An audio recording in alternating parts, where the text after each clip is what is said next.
नमस्कार, मैं हूं संदीप चौधरी। बात बिहार की। बिहार में अब चुनावी सरगर्मी पूरे जोरों पर है और अब वक्त आ गया है कारपेट बॉम्बिंग का भी। आपको हमने बताया था अब से 3 दिन बाद 23 अक्टूबर से प्रधानमंत्री मोदी और मुख्यमंत्री नीतीश कुमार, हम एनडीए की पहले बात कर रहे हैं, वो दर्जन भर रैलियों की, साझा रैलियों की शुरुआत करने वाले हैं। जेपी नड्डा पहले से ही रैली कर रहे हैं। योगी आदित्यनाथ, उत्तर प्रदेश के मुख्यमंत्री, भी अब चुनावी समर में कूद चुके हैं। राजनाथ सिंह, देश के रक्षा मंत्री राजनाथ सिंह के भी बिहार जाने की खबर है। गृह मंत्री अमित शाह भी जाएंगे। तो तमाम धुरंधर दिग्गज अब बिहार में दिखने वाले हैं। पूरा खेमा सज गया है एनडीए का। उधर अगर हम विपक्षी महागठबंधन की बात करें तो तेजस्वी अकेले ही बागडोर फिलहाल के लिए संभालते दिख रहे हैं। तो सुकेश, यहां पर अब पूरी जोर आजमाइश हो रही है और कारपेट बॉम्बिंग कर दी है शुरू एनडीए ने। तो ये एनडीए का स्टाइल है और बीजेपी का खास तौर पे वो इस तरीके की, जिसको हम कारपेट बॉम्बिंग कहते हैं, वो करते हैं। राजनाथ सिंह करीब 20 रैलियां करने वाले हैं, प्रधानमंत्री 1 दर्जन रैली करने वाले हैं, अमित शाह 25 तारीख से मैदान में कूदने वाले हैं, नितिन गडकरी भी बिहार जाने वाले हैं। वहां के जो लोकल नेता हैं वो पहले से मैदान में है, बीजेपी के अध्यक्ष पहले से मैदान में कूदे पड़े हैं। तो बीजेपी की स्टाइल ऑफ कैंपेनिंग है, वो बड़े लेवल पे चीजों को फैला देती है। हाँ, योगी आदित्यनाथ इस बार एकमात्र मुख्यमंत्री है, क्योंकि योगी आदित्यनाथ की कुछ हलकों में डिमांड है तो उनको बुलाया गया है। बाकी मुख्यमंत्री इस बार इनवाइटेड नहीं है। मध्य प्रदेश में चूंकि खुद चुनाव है, इसलिए शिवराज सिंह चौहान पहले आते थे, वो इस बार नहीं है, वो अपने चुनाव में लगे हैं। लेकिन जो स्टार कैंपेनर्स है उसकी सूची बीजेपी के पास बहुत बड़ी है। वो मैदान पे इतने लोगों को उतार के माहौल ऐसा, और देखिए हर नेता जो है उसमें वो एक अलग कॉन्स्टिट्यूएंसी को टारगेट करता है। अलग अलग मुद्दे उठेंगे। योगी आदित्यनाथ का नाम लिया तो हिंदू मुसलमान होगा, आतंकवाद का मुद्दा आएगा। राजनाथ सिंह आए चीन और राष्ट्रीय सुरक्षा और हम कैसे आंखें दिखा देते हैं और झुकते नहीं हैं। वो अलग अलग मुद्दे अलग अलग लोगों के जरिए उठाए जाए। मैं यही कह रहा था कि जो भी व्यक्ति जा रहा है उसकी अपनी एक पहचान है। आप योगी से कुछ चीजों को रिलेट करते हो। योगी भी आते हैं तो सीता और राम के नाम से शुरू करते हैं तो वो एक राम वाला पुट वो डालते हैं उसमें। वो भगवाधारी है, उत्तर प्रदेश से आते हैं, योगी हैं, तो उनकी एक पहचान अलग होती है। आपने ठीक कहा, राजनाथ सिंह देश के डिफेंस मिनिस्टर हैं, तो बाकी मामलों में वो एक संजीदा स्पीकर के तौर पे देखे जाते हैं। लेकिन हम पाकिस्तान को आंखें दिखाने में पीछे नहीं है। चीन के हमने छक्के छुड़ा दिए, ये मंच से कहने में कोई दिक्कत नहीं है और ये कहा जाएगा।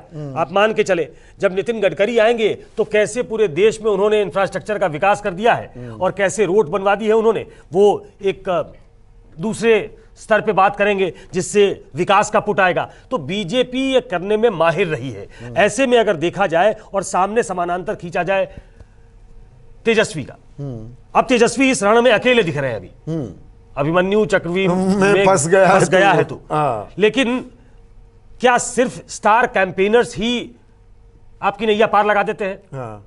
जरा इसकी तरफ भी आइए। बिल्कुल, इस पर आने की जरूरत है। विधानसभा चुनाव में जो ये फायर पावर, ये मुकम्मल रिजल्ट दे पाती है क्या? पहले तेजस्वी की ही बात कर लेते हैं। तेजस्वी जहां भी जा रहे हैं उन्होंने मुद्दे को पकड़ा हुआ है। बेरोजगारी, युवा, मजदूर, पलायन करने वाले जो लोग हैं वो, स्वास्थ्य व्यवस्था की स्थिति कैसी है वो, और पहला नौकरी। तो वो जहां जा रहे हैं उनको जन समर्थन मिलता है, उनको एक वाइब मिलता है कि लोग मुझसे एक्सपेक्ट कर रहे हैं, वो उसको एंजॉय कर रहे हैं। वो ट्वीट भी कर रहे हैं, कई लोग उनके ट्विटर हैंडल को और आगे बढ़ा रहे हैं और दूसरे लोग जो ट्वीट करके सोशल मीडिया पे तस्वीरें डाल रहे हैं, वो ये दिखाता है कि एक मैसिव जन समर्थन तेजस्वी के पक्ष में है। वो एक अलग लेवल का गेम जो है वो सोशल मीडिया पे उनकी तरफ से चल रहा है कि मैं अकेला हूं लेकिन मैं काफी हूं। अब जरा समानांतर खींचना चाहिए कि 2015 में क्या हुआ, 2020 में क्या हो रहा है। ये तमाम लोग, चाहे वो मोदी हो, चाहे वो योगी हो, चाहे वो राजनाथ सिंह हो, चाहे वो अमित शाह हो, चाहे वो शिवराज सिंह चौहान हो, दुनिया भर के नाम थे, ये तमाम लोग 2015 के चुनाव में वो कट थ्रोट कंपटीशन था। ऐसा लग रहा था कि 2014 में प्रधानमंत्री जब जीत कर आए थे तो वो इनविंसिबल थे। उनको पहली हार दिल्ली में मिल गई थी, लेकिन दिल्ली की हार छोटी थी।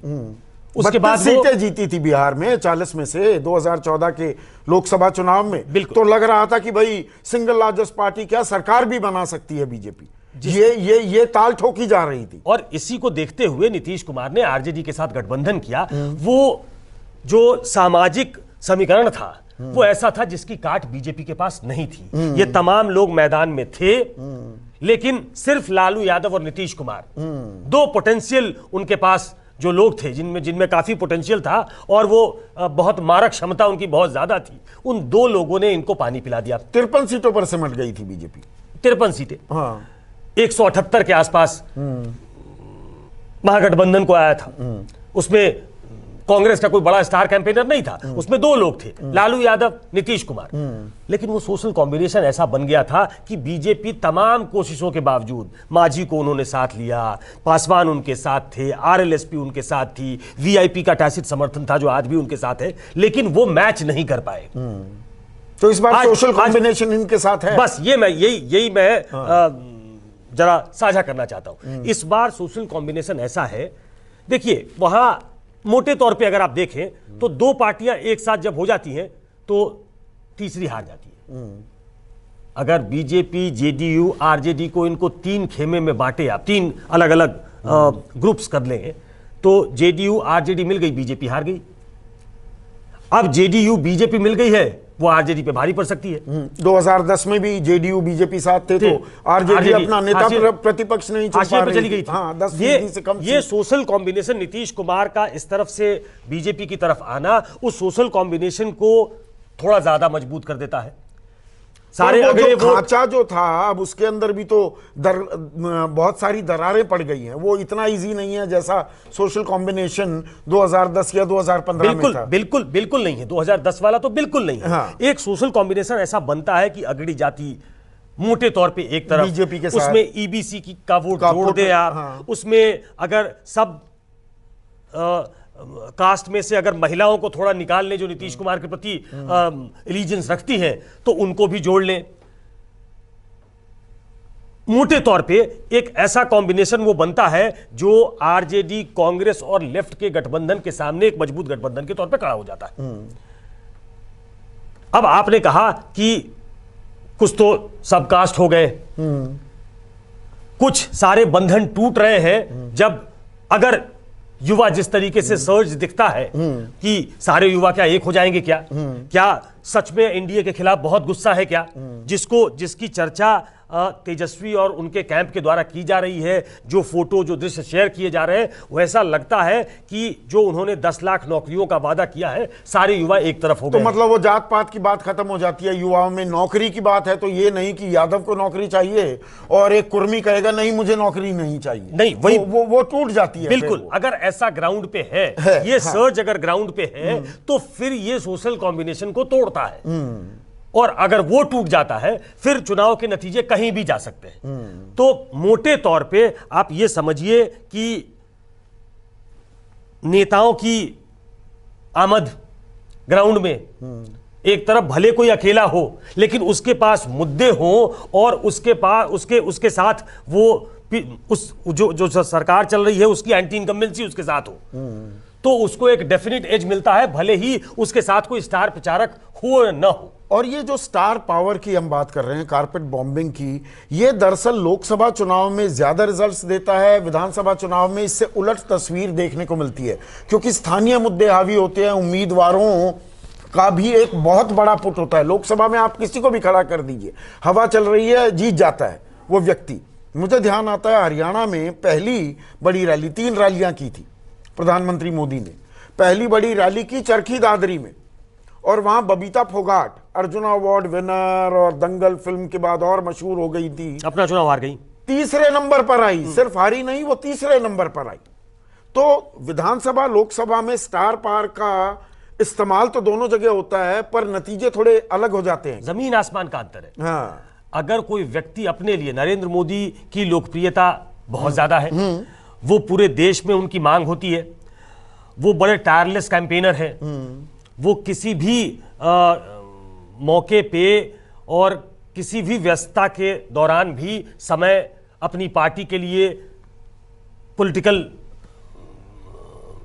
जंग में प्लंज करने के लिए वो लगा सकते हैं, वो समय निकाल सकते हैं। लेकिन जब वो खुद के लिए वोट मांगते हैं उसके मायने कुछ और होते हैं। जब वो किसी और के लिए वोट मांगते हैं तो फिर बात कुछ और होती है। हमने दिल्ली में भी देखा 62 सीटें आम आदमी पार्टी फिर से जीत गई। बिल्कुल, और पिछली बार तो 67 जीती थी, जबकि प्रधानमंत्री ने 4 या 5 रैलियां की थी। तो जब आप दूसरे के लिए वोट मांगते हो तो वो मारक क्षमता आपकी वो नहीं होती। आपने हरियाणा का एग्जाम्पल दिया, 2014 में इतनी बड़ी जीत के बाद 2015 में हमने बिहार का एग्जाम्पल दिया कि 2015 में प्रधानमंत्री ने टायरलेस ही नहीं, 2019 में भी 2014 से भी बड़ी जीत, 282 की जगह 303 सीट आप लेकर आते हैं। बिल्कुल। लेकिन झारखंड हो, आप महाराष्ट्र में भी सरकार अपने दम पर नहीं बना पाते हैं, तो वो महाराष्ट्र अलग गेम लगा लीजिए। महाराष्ट्र के गेम अलग है, महाराष्ट्र में उनकी जीत हुई। हरियाणा, दिल्ली, झारखंड, यहाँ नतीजे बिल्कुल अलग निकले। बिल्कुल, दिल्ली में बुरी तरीके से हार गए, जबकि 7 में से 7 सीटें लोकसभा में जीती थी। तो ये साफ कॉन्ट्रास्ट दिखाता है कि मोदी किसी और के लिए कैंपेन करेंगे तो उसके नतीजे कुछ और हो सकते हैं। जो विधानसभा है उसमें कई फैक्टर्स काम आते हैं। आपने ठीक कहा, उम्मीदवार कैसा है, वहां कॉम्बिनेशन कैसा है, जो लोकल लीडरशिप है उसके लिए एक्सेप्टेंस क्या है, जो विपक्ष का नेता है क्या सही में उसकी स्वीकार्यता है, क्या सही में वो चुनौती देने लायक है। अगर तेजस्वी नीतीश कुमार के सामने इसी तरीके से चुनौती देते हुए खड़े होते हैं और लोग उनको समझते हैं कि इस लड़के में पोटेंशियल है, जो उनको पेंट करने की कोशिश की जा रही है कि इसमें दम नहीं है, एक नवी फेल लड़का, वो युवाओं को दृष्टि नहीं दे सकता, वो देश को, प्रदेश को दिशा नहीं दिखा सकता, जो उनको जो भ्रष्टाचार में खुद लिप्त है वो भ्रष्टाचार के खिलाफ एक आवाज बुलंद नहीं कर सकता। अगर ये चस्पा हो जाता है तो दिक्कत होगी। अगर वो तन के खड़े रहते हैं, जैसा अभी लग रहा है कि वो सारे पासे ठीक फेंक रहे हैं, तो ये एडवांटेज तेजस्वी है या डिसएडवांटेज? पॉलिटिकल स्ट्रैटेजी की मैं यहां पर बात कर रहा हूं कि पूरी एक स्टार पावर, एक स्टार कास्ट तेजस्वी पर निशाना साधेगी, तेजस्वी बिल्कुल भस्म हो जाएंगे, या तेजस्वी और बड़े हो जाएंगे कि देखिए एक पूरी टीम लगी हुई है और एक तरफ 10-10 धुरंधर है, एक तरफ इकलौता तेजस्वी खड़ा है। देखिए, दोनों तरीके से इसको एनालाइज किया जा सकता है। इसमें कोई एक तरफ की बात करना मुझे लगता है कि वो बहुत सिंप्लीफाई करके देखना होगा। हो सकता है कि स्टार पावर के सामने तेजस्वी कमजोर दिखाई दे, उनके साथ कभी कन्हैया खड़े होंगे।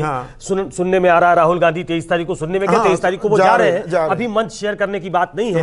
आगे खबर यह है कि वो तेजस्वी के साथ मंच भी शेयर कर सकते हैं। लेकिन राहुल गांधी वो उस तरीके के ओजस्वी वक्ता नहीं है। राहुल गांधी में वो सामने चीज दिखाई नहीं राहुल देती बना है। मोदी होती है तो मोदी बिल्कुल पछाड़ देते हैं, कई बार खाने चित कर ये 2014-2019 में तो लोगों ने देखा है। तो कई बार वो स्टार पावर के सामने आदमी थकता हुआ सा दिखाई देता है कि हम चारों तरफ से घिर गए हैं और हर तरफ जहां जिस चीज की जरूरत है वो बीजेपी उसको पूरा करने में कामयाब हो जाती है। बिल्कुल। कई बार उसके शाप उलट देख लीजिए। नहीं, वो डेविड वर्सेस गोलायत वाली जो लड़ाई होती है, गोलायत है अगर एनडीए पर, कई बार क्या होता है कि आम आदमी जो अनडिसाइडेड वोटर होता है उसकी सिंपैथी बन जाती है अंडरडॉग के लिए कि अरे ये तो बहुत ज्यादा घिर गया। मैं उस पे ही आ रहा था कि दूसरी परिस्थिति जो बिल्कुल शार्प कॉन्ट्रास्ट है वो ये है कि लोगों को लगेगा कि इतने लोग मिलकर इस लड़के को घेर रहे हैं, 15 साल से आप सत्ता में हो, और अगर ये लड़का कहता है कि हम नौकरियां देंगे, अगर ये लड़का कहता है कि आपने इंडस्ट्री नहीं लगाई, अगर ये लड़का कहता है कि आपसे जो अपेक्षा थी वो 15 सालों में पूरी नीतीश कुमार ने नहीं की, एनडीए सरकार ने नहीं की, 5 साल के लिए मुझे मौका दीजिए, तो क्या गलत कहता है? तो ये उल्टा भी असर डाल सकता है। लेकिन एक बात जानिए, एनडीए, नरेंद्र मोदी, अमित शाह, ये इस तरीके के कैंपेनर हैं जो ये जो दूसरी थ्योरी है इसमें विश्वास ये गुरेज नहीं करते, फायर पावर है तो पूरा इस्तेमाल करेंगे, डिमोलिश करने में विश्वास रखते हैं। और इस बार जो इन्होंने स्ट्रैटेजी बनाई है वो और भी थोड़ी मारक बनाने की कोशिश की है, थोड़ी स्ट्रैटेजी में चेंज है, क्योंकि एनडीए के बैनर तले प्रधानमंत्री आने वाले हैं। एक चिराग पासवान का जो फैक्टर है उसको खत्म करना होगा। नीतीश कुमार और प्रधानमंत्री एक पेज पे दिखेंगे ताकि एक उस फायर पावर में थोड़ा और इजाफा हो सके कि एक देश बना रहा है, एक बिहार बना रहा है, वो दोनों साथ आ रहे हैं। तो ऐसा करके चुनौती ज्यादा खड़ा करने की कोशिश है तेजस्वी के लिए कि वो जो चैलेंजर की भूमिका में दिख रहे हैं उसमें वो कमजोर दिखे। तो ये डेविड वर्सेस गोलायत की जंग में तब्दील होती दिख रही है बिहार की लड़ाई, और किस्सों में, किताबों में वो डेविड जीत जाता है गोलायत से, पर असल जिंदगी में गोलायत हावी हो जाता है डेविड पर, ये भी हमें देखने को मिला है। तो ये किस्से कहानियों वाली एंडिंग होगी या असल जिंदगी की एंडिंग होगी, आने वाला वक्त इसकी गवाही देगा। हम आपके सामने इसी तरह से विश्लेषण करते रहेंगे। आज के लिए, अभी के लिए बस इतना ही। नमस्कार।